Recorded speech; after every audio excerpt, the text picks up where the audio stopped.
Dunia saat ini tengah digemparkan oleh kabar dari US. Salah satu bank terbesar di Amerika Serikat, yaitu Silicon Valley Bank, telah mengalami kebangkrutan. Penyebab kejadian ini diberitakan terjadi secara tiba-tiba, hanya dalam 48 jam saja.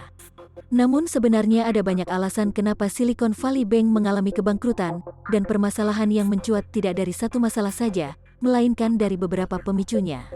Kebangkrutan Silicon Valley menjadi pukulan keras bagi dunia startup, yang mana salah satu sumber pendanaan startup dari berbagai negara berasal dari Silicon Valley Bank. Yuk simak penjelasan Min Lee, untuk menambah wawasanmu, dan kamu semakin update dengan dunia kerja. Mungkin kebangkrutan Silicon Valley Bank tidak berdampak langsung bagimu, namun kamu akan terdampak secara tidak langsung dari perubahan ekonomi makro imbas dari kebangkrutan bank tersebut. Terutama bagi kamu yang kerja di perusahaan startup, kemungkinan terdampaknya akan lebih besar karena perusahaan startup di sektor teknologi mendapat investor dari negara lain.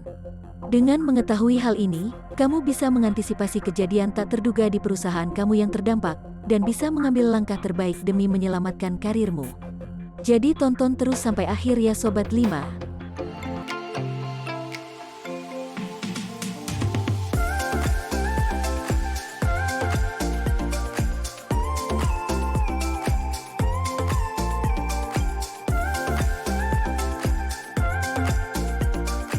Hai Sobat 5, balik lagi dengan Min Lee di sini. Di video kali ini, Min Lee akan membahas tentang 5 alasan kenapa Silicon Valley Bank mengalami kebangkrutan. Yuk simak baik-baik ya biar kamu tahu kabar terupdate dari dunia profesional saat ini. Sebelum masuk ke pembahasan, kamu juga bisa nonton video Min Lee yang ini terkait antisipasi terhadap resesi yang akan terjadi. Tertarik untuk mendengar penjelasan Min Lee? Jangan lupa like, share, dan subscribe ya. Ada 5 hal yang menjadi pemicu kebangkrutan dari Silicon Valley Bank. Melansir dari Kompas.com, penyebab Silicon Valley Bank collapse bermula saat The Fed menaikkan suku bunga yang tinggi untuk menanggulangi laju inflasi. Perlu diketahui, klien dari Silicon Valley Bank sebagian besar perusahaan startup terutama di bidang teknologi. Banyak perusahaan teknologi yang menyimpan uang di SVB. Aksi tersebut membuat nilai cash yang tersimpan di SVB ikut meningkat. Merasa punya simpanan yang melimpah, SVB melakukan investasi besar-besaran terutama dalam obligasi jangka panjang. Setahun terakhir, terjadi inflasi yang meningkat, The Fed akhirnya menaikkan suku bunga secara bertahap untuk menanggulangi laju inflasi. Kenaikan suku bunga itu menurunkan nilai obligasi SVB dan juga bank-bank lain. Pada saat yang sama, ketika suku bunga naik dan membuat aktivitas belanja turun, banyak investor mulai berhenti memberikan pendanaan ke perusahaan teknologi. Akibatnya, para perusahaan teknologi pun banyak yang menarik deposito yang tersimpan di SVB untuk membayar biaya operasional. Untuk mengembalikan uang deposito para kliennya, SVB seharusnya memiliki uang tunai yang cukup. Namun cash tersebut telah digunakan untuk investasi dalam obligasi jangka panjang. SVB tak memiliki cukup banyak uang tunai sehingga mengakibatkan krisis modal yang dialami SVB. Permasalahan ini memicu permasalahan berikutnya yang semakin kompleks. Krisis modal ini sangat membingungkan pihak SVB dan harus bertindak secepat mungkin. Untuk mengatasi krisis modal, SVB mengambil langkah untuk menjual obligasi yang dimiliki senilai 21 miliar dolar Amerika atau setara 323,9 triliun rupiah. Penjualan obligasi itu ternyata mengakibatkan kerugian bagi pihak SVB dan semakin memperparah keadaan SVB. Kerugian tersebut diakibatkan karena portofolio menghasilkan rata-rata 1,79%, jauh di bawah hasil treasury 10 tahun terakhir sekitar 3,9%. Ini memaksa SVB untuk mengakui kerugian 1,8 miliar dolar Amerika Serikat yang diperlukan untuk mengisinya melalui peningkatan modal. SVB mencoba memutar strategi dan mencari tambahan dana dari para investor berharap akan mendapatkan cash secepatnya. Untuk menanggulangi kerugian itu, SVB berencana menjual saham baru senilai 2,25 miliar dolar AS atau sekitar 34,7 triliun rupiah.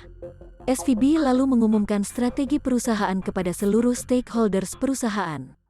Akan tetapi, nilai saham malah berakhir turun sebesar 60% di perdagangan. Hal ini karena investor khawatir penarikan deposit mungkin mendorongnya untuk meningkatkan lebih banyak modal, sehingga penjualan saham SVB mengalami keruntuhan.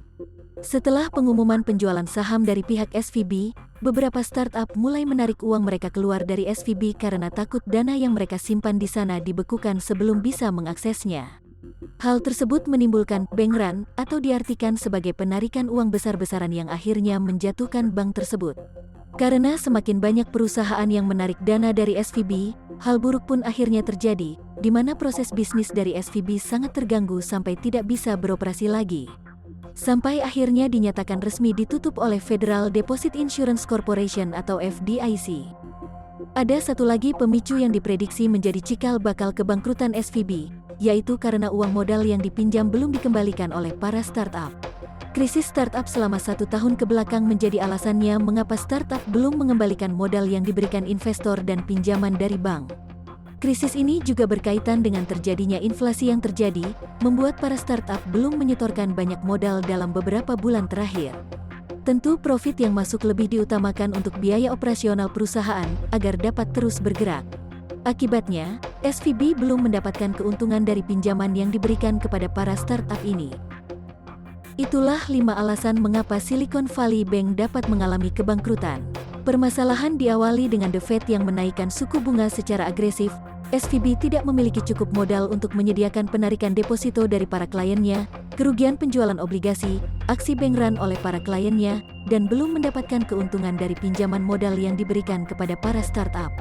Semoga informasi dari Minli bisa menambah ilmu agar kamu dapat melek informasi. Kira-kira Minli harus buat topik apa lagi ya? Tulis di kolom komentar dong Sobat 5. Jangan lupa juga tonton video Minli yang lainnya, like, share, dan subscribe video ini. See you on the next video.